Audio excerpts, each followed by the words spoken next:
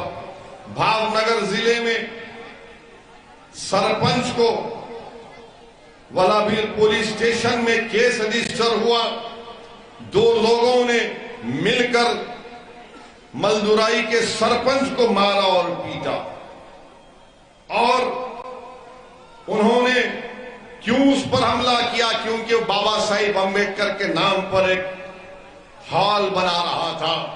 Case تو register ہو گیا، 24 تاریخ کو 24 جولائی کو کیس رجسٹر ہوا، مگر اب تک کسی کی گرفتاری عمل میں نہیں لائی گئی۔ اگر اس جگہ پر اگر مسلمان ہوتے یا دلت کسی پر حملہ کر دیتے تو اب تک وہ گرفتار کر کے جیل میں پہنچ جاتے، مگر یہ پھرتی، یہ تیزی، یہ حرکت جب دلت اور مسلمان پر حملہ ہوتا ہے تو حضرت پولیس خاموش بیٹھ جاتی ہے۔ یہ کیوں خاموش بیٹھتی ہے؟ کیونکہ آپ کی آواز اٹھانے والا کوئی نہیں ہے۔ اور پھر آپ یہ بھی جانتے میرے عزیز دوستوں اور بزرگوں کہ احمد آباد ضلع برواڑہ میں ڈپلیکیٹ شراب پینے کی وجہ سے 13 دلت بھائیوں کی موت ہو گئی۔ دیش کے پردھان منتری، کاش آپ 500 اور 1000 کی نوٹ نکالنے کے بجائے بولتے کہ پورے دیش سے شراب اور ڈپلیکیٹ شراب کو میں بند کر رہا ہوں، مگر دیش کے پردھان منتری نے کہا 500 گئی، 1000 گئی، مگر پیسہ تو سب کے پاس ابھی ہے، مگر کون مر رہا ہے؟ ڈپلیکیٹ شراب پی کر برواڑہ میں 13 دلت لوگوں کی موت ہو گئی۔ بتاؤ بھاجپا والوں، یہ گاندھی کا دیش، یہ گاندھی کی سرزمین، سردار پٹیل کی سرزمین، یہ عظیم لوگوں کی سرزمین، یہاں پر ڈپلیکیٹ شراب مل رہی ہے، بلکہ آفیشلی بھی ملتی ہے سنا میں یہاں پر۔ اور میری نظر میں شراب کو میں شراب نہیں کہتا ہوں، کیا کہتا ہوں اس کو؟ کتے کا پیشاب۔ وہ ہمارے لیے حرام ہے، مسلمان نہیں پی سکتا، اس کو حرام ہے، گناہ ہے، مگر اگر کوئی پیتا ہے روز شام میں کتے کا پیشاب تو تم کو مبارک ہو، کتے کا پیشاب۔ مگر یہ ڈپلیکیٹ شراب سے برواڑہ ضلع میں 13 دلتوں کی موت ہو گئی۔ کیا کر رہا ہے بھاجپا کی حکومت گجرات میں، کیا کر رہی ہے؟ میرے عزیز دوستوں اور بزرگوں، جیسا کہ میں نے آپ سے کہا کہ ہم اس سال بھارت کی آزادی کے 75 سال کو منائے ہیں۔ میں پوچھنا چاہتا ہوں بھاجپا کے لوگوں سے کہ کیا آپ جانتے ہیں آر ایس ایس کے لوگ، ابھی آر ایس ایس کے لوگ تو کبھی بھارت کی آزادی میں کچھ نہیں کیا، انہوں نے نہ لٹھ پرائے، نہ چڈی پہن کر پرائے، کچھ نہیں کیا انہوں نے۔ دیش کی آزادی میں آر ایس ایس کا کوئی رول نہیں تھا۔ اب گجرات کی سرزمین پر میں پوچھنا چاہ رہا ہوں بھاجپا کے لوگوں سے، مڈیجی گاؤں میں کیا جانتے ہیں بھاجپا والے شاہ بیگ مکرانی کون تھے؟ احمد آباد سے 150 کلومیٹر ہے، مڈیجی ایک جگہ ہے۔ شاہ بیگ مکرانی کون تھے؟ شاہ بیگ مکرانی ایک ہندو ٹھاکر تھا، راجا تھا۔ جب سن 57 میں انگریز اپنی فوج لے کر اس ہندو راجا کی حکومت کو ختم کرنے کے لیے پہنچے تو شاہ بیگ مکرانی رحمت اللہ علیہ اس گاؤں کے ٹاور پر کھڑے ہو کر تیر برسانا شروع کر دیے۔ شاہ بیگ مکرانی رحمت اللہ علیہ نے خوب تیر برسایا، کئی انگریزوں کو ختم کیا، تو آخر میں انگریزوں نے کیا کیا کہ اس توپ لگا کر توپ سے اس ٹاور پر توپ سے شعبیک مکرانی کو شہید کر دیا. بتاؤ بھاجپا والوں، شعبیک مکرانی کو خراج عقیدت نہیں پیش کریں گے؟ بھارت کے پردھان منتری، آپ من کی بات میں نہیں کہیں گے کہ شعبیک مکرانی نے بھی بھارت کی جنگ آزادی میں اپنی جان کو قربان کیا؟ شعبیک مکرانی کا ذکر نہیں ہوتا، عباس طیب جی کا ذکر نہیں ہوتا. میرے عزیز دوستوں اور بزرگوں، یاد رکھو، اس دیش کی آزادی میں جتنا مسلمانوں نے اپنا خون پسینہ بہایا، سب سے زیادہ اگر انگریزوں کے خلاف کسی نے اپنی جانوں کو قربان کر دیا تو اس کمیونٹی کا نام مسلمان ہے. ذمہ داری کے ساتھ کہہ رہا ہوں، سن 57 کی جنگ آزادی، انگریزوں کے خلاف جہاد کا فتویٰ علامہ فضل خیر آبادی مولانا احمد اللہ نے پیش کیا. علامہ فضل خیر آبادی کالا پانی کی سزا کاٹے، اور جب 3 سال کے بعد ان کے بیٹے نے ان کی آزادی کا آرڈر لے کر کالا پانی کو پہنچے تو اسی دن علامہ فضل خیر آبادی کا انتقال ہو گیا. اس دیش کی آزادی میں ہم سب نے مل کر لڑائی لڑی، مگر افسوس کے ساتھ کہنا پڑتا ہے کہ بھاجپا ہو یا کانگریس ہو، وہ مسلمانوں کی قربانیوں کو فراموش کر چکے ہیں. تو یاد رکھو، جنہوں نے اس دیش کے لیے اپنا خون پسینہ بہایا ان کو بھی یاد رکھو، مگر جنہوں نے اپنی جانوں کو قربان کر دیا، جنہوں نے اپنے خاندانوں کو برباد کر دیا، ان کو نہیں بھول سکتے، ان کو بھی یاد رکھنا پڑے گا. میرے عزیز دوستوں اور بزرگوں، وہیں پر آپ جانتے ہیں کہ آج سے چند دن پر بلکہ آج کے دن، آج 10 سپٹمبر ہے، اور 10 سپٹمبر پوری دنیا میں منایا جاتا ہے کہ سوسائیڈ کنٹرول کا دن، مانے خودکشی کو روکنے کا دن آج منایا جاتا ہے. 10 سپٹمبر کو پوری دنیا میں، وشو میں سوسائیڈ یعنی خودکشی کو روکنے کا دن کے طور پر منایا جاتا ہے. ہم بھارت کے پردھان منتری نریندر مودی جی سے پوچھنا چاہ رہے ہیں، دیش کے پردھان منتری، 2021 میں بھارت میں 1,65,000 لوگوں نے خودکشی کر لی. کتنے لوگوں نے سوسائیڈ کیا؟ 1,65,000 لوگوں نے. ہم دیش کے پردھان منتری سے پوچھ رہے ہیں، اگر بھارت وشو گرو بن چکا ہے تو خودکشی کیوں کر رہا ہے غریب؟ بتاؤ دیش کے پردھان منتری اور بھاجپا والوں. اگر بھارت ورلڈ کا سپر پاور بن چکا ہے تو پھر غریب سوسائیڈ کیوں کر رہا ہے؟ میرے عزیز دوستوں اور بزرگوں، آپ کو جان کر تکلیف ہوگی کہ اس میں سب سے زیادہ سوسائیڈ کرنے والے ڈیلی ویجر ہیں، مزدور ہیں، جو صبح اٹھ کر اپنی اولاد کا پیٹ بھرنے کے لیے مزدوری کرتا ہے. سب سے زیادہ سوسائیڈ کرنے والے وہ ہیں. آپ کو جان کر حیرت ہوگی کہ 15 اور 29 سال کے درمیان میں جو مہیلائیں جو سوسائیڈ یا خودکشی کرتی ہیں وہ شادی شدہ ہیں. کیوں خودکشی کر رہی؟ کیونکہ گھر چلانے کے لیے پیسے نہیں ہیں. اور پھر اس کے بعد یہ بھی بات سامنے آئی کہ 2018 سے 2020 میں 25,000 لوگوں نے خودکشی اس لیے کی کیونکہ بے روزگار تھے، بینکرپسی کا شکار ہو گئے. دیش کے پردھان منتری، کیا آپ کی ذمہ داری نہیں ہے کہ آپ ان یواؤں کو نوکری دیں؟ دیش کے پردھان منتری، کیا آپ کی سرکار کی ذمہ داری نہیں ہے کہ وہ مہیلا جو اپنے گھر میں پیسے نہیں ہونے کی وجہ سے خودکشی کر رہی ہے آپ اس کو روکیں؟ کیا دیش کے پردھان منتری آپ کی ذمہ داری نہیں ہے کہ وہ مزدور جو صبح اٹھ کر محنت کرتا ہے مگر سب سے زیادہ خودکشی 2021 میں کیا تو مزدور نے کیا؟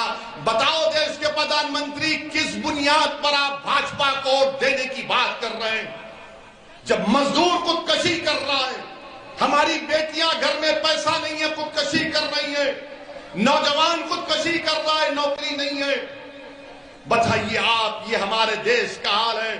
میں یہاں پر کھڑے ہو کر ان تمام لوگوں سے اپیل کر رہا ہوں جن کے پاس پیسے نہیں ہیں، جو مشکلات میں زندگی گزار رہے ہیں، جو بھاجپا حکومت کے غلط فیصلوں کی وجہ سے ان یواؤں کا مقدر بے روزگاری بن چکا ہے. میں ان تمام سے اپیل کر رہا ہوں، میری بیٹیوں سے، میری ماں اور بہنوں سے، میرے نوجوانوں سے اپیل کر رہا ہوں کہ اپنی جان مت لو، اپنی جان مت لو، تم اپنی جان لوگے تو تجھ سے تمہارا نقصان ہوگا۔ تم زندہ رہو، تم اللہ سے امید رکھو، یاد رکھو تم جد و جہد کرو، لڑو، اور اگر تم کسی نیتا سے ناراض ہو، کسی سرکار سے ناراض ہو تو اس ناراضگی کو اس کے خلاف ووٹ ڈال کر استعمال کرو، مگر خدا کے لیے اپنی جان کو مت گنواؤ، خودکشی مت کرو۔ خودکشی مایوسی کی نشانی ہے۔ تم لڑو سسٹم سے، تم لڑو اپنے حق کے لیے، تم روڈ پر نکل کر آؤ، تم مورچہ نکالو، تم مجھ سے بات کرو، ہم تمہاری لڑائی لڑیں گے، مگر خبردار تم کبھی اپنی جان کو نہیں گنوانا، تم اپنی جان نہیں دینا، تم زندہ رہنا۔ اور اگر تم سمجھتے ہو کہ کوئی حکومت، کوئی پارٹی تمہارا ساتھ نہیں دے رہی تو تم اس کے خلاف ووٹ دو، تم موت کے آغوش میں مت جاؤ، مگر اس پارٹی اور سرکار کے خلاف دے کر اس کو ایک سیاسی ڈیتھ دو، اس کو سیاسی موت دے دو اس کو۔ میرے عزیز دوستوں اور بزرگوں، پھر آپ یہ بھی جانتے ہیں کہ ایک اہم مدعا گجرات کا جو آپ کے سامنے آیا وہ یہ ہے میرے عزیز دوستوں اور بزرگوں کہ نریندر مودی کی بھاجپا کی سرکار کہتی ہے کہ راشٹرواد ہمارے لیے بڑا اہم ہے۔ بولتے ہیں نا کہ راشٹرواد ہمارے لیے بڑا اہم مدعا ہے، بولتے ہیں نا، ہر بھاجپائی بولتے ہیں راشٹرواد راشٹرواد۔ آپ کو معلوم ایک گجرات کا بیٹا جس کا نام لانس نائک گوپال سنگھ بھدوریا، جس نے کشمیر میں پاکستان سے آئے آتنکوادیوں سے مقابلہ کرتے ہوئے اپنی جان کی عظیم قربانی دے دی، اس کا نام لانس نائک گوپال سنگھ بھدوریا ہے۔ اور گوپال سنگھ بھدوریا اس کو شوریہ چکر دیا گیا، اور کیسے ملا اس کے پریوار کو شوریہ چکر؟ پوسٹ سے بھیجا دیا گیا، پوسٹ سے۔ کیا گجرات کے مکھیہ منتری وہ شوریہ چکر کو لے کر گوپال سنگھ بھدوریا کے ماں باپ کے چرنوں میں جا کر نہیں رکھ سکتے تھے؟ جس نے بھارت کی زمین کو پاکستان کے ٹیررسٹوں سے مقابلہ کر کے اپنی جان کو قربان کر دیا، آپ پوسٹ سے بھیجاتے ہیں۔ واہ بھاجپائیو، تمہارا راشٹرواد تو دوغلا ہے، ڈپلیکیٹ ہے۔ تم اس گھر کو نہیں گئے، اس شہید کے گھر کو نہیں گئے جس نے آتنکوادیوں سے مقابلہ کر کر اپنی جان کی عظیم قربانی کو پیش کیا۔ تم نے گوپال سنگھ بھدوریا کو پوسٹ سے تم نے اس کے پاس بھیجا دیا۔ میرے عزیز دوستوں اور بزرگوں، میں آپ سے اپیل یہ بھی کرنا چاہوں گا کہ انصاف کی لڑائی لڑنا ہے مجلس کو اور آپ کو، اور میں اپنی بات کو مکمل اس وقت تک نہیں کر سکتا جب تک کہ میں بلقیس بانو کا ذکر نہیں کروں۔ بلقیس بانو صرف مسلمان کی بیٹی نہیں ہے، بلقیس بانو صرف ایک مہیلا نہیں ہے، بلقیس بانو ایک انصاف کا لڑائی کا نام ہے۔ جس مہیلا کو جو 5 مہینے کی پریگننٹ تھی، بڑی تعداد میں نوجوانوں کو دیکھ رہا ہوں، شاید نوجوان تم کو یاد نہیں ہوگا بلقیس بانو کا واقعہ۔ بلقیس بانو 5 مہینے کی پریگننٹ تھی، بلقیس بانو کے ساتھ 3 سال کی بیٹی تھی، بلقیس بانو کے ساتھ اس کی ماں تھی، اور دنگائیوں نے بلقیس بانو کو روک کر اس کی عزت لوٹی، اس کا بلاತ್ಕಾರ کیا، بلکہ جی نہیں بھرا تو بلقیس بانو کی ماں کا بھی بلاತ್ಕಾರ کیا۔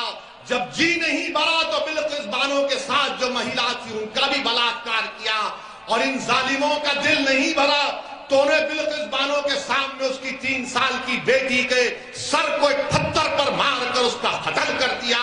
اس پر بھی دل نہیں بھرا ان جانوروں کا تو انہیں بلقیس بانو کی ماں کو اور دوسرے مہیلاؤں کا قتل کر دیا۔ بلقیس بانو رات کے اندھیرے میں چھپ چھپ کر آدیواسی بھائیوں بہنوں کے پاس گئی، انہوں نے اس کو کپڑا کیا۔ بلقیس بانو نے اس وقت کی گجرات کی پولیس کے پاس جا کر اس کے شوہر کو میں سلام کرتا ہوں، بلقیس بانو نے کمپلین کی تو پولیس نے کمپلین نہیں دیا۔ بلقیس بانو نے کمپلین دی تو دواخانے میں جب کسی کا بلاತ್ಕಾರ ہوتا ہے تو اس کا صحیح طریقے سے علاج نہیں ہوا۔ بلقیس بانو ڈٹی رہی، اپنی عزت کی لڑائی بلقیس بانو نہیں لڑ رہی تھی، بلقیس بانو انصاف کی لڑائی لڑ رہی تھی۔ مہاراشٹرا میں مقدمہ چلا، ٹرائل کورٹ نے سزا دی، ہائی کورٹ نے سزا کو برقرار رکھا، تو نریندر مودی کی بھاجپا نے، گجرات کی بھاجپا کی سرکار نے اپنی ریمیشن پالیسی کے تحت ان ظالموں کو، جنہوں نے بلقیس بانو کے ساتھ اس طرح کا برتاؤ کیا اور جنہوں نے بلقیس بانو کی عزت لوٹی، کون تھے وہ لوگ تم جانتے نوجوانوں؟ وہ بلقیس بانو کے پڑوسی تھے، جس کو بلقیس بانو چاچا کہہ کر پکارتی تھی۔ جس دن بلقیس بانو کا ریپ ہوا، بلاತ್ಕಾರ ہوا، بلقیس بانو اس کی دکان سے خریدی ہوئی چوڑیاں پہنی ہوئی تھی، اور جس نے بلقیس بانو کو اپنی بیٹی سمجھ کر چوڑیاں بیچی تھی، اسی ظالم کتے نے بلقیس بانو کی عزت لوٹی، اور ان کتوں کو بھاجپا کی سرکار نے رہا کروا دیا۔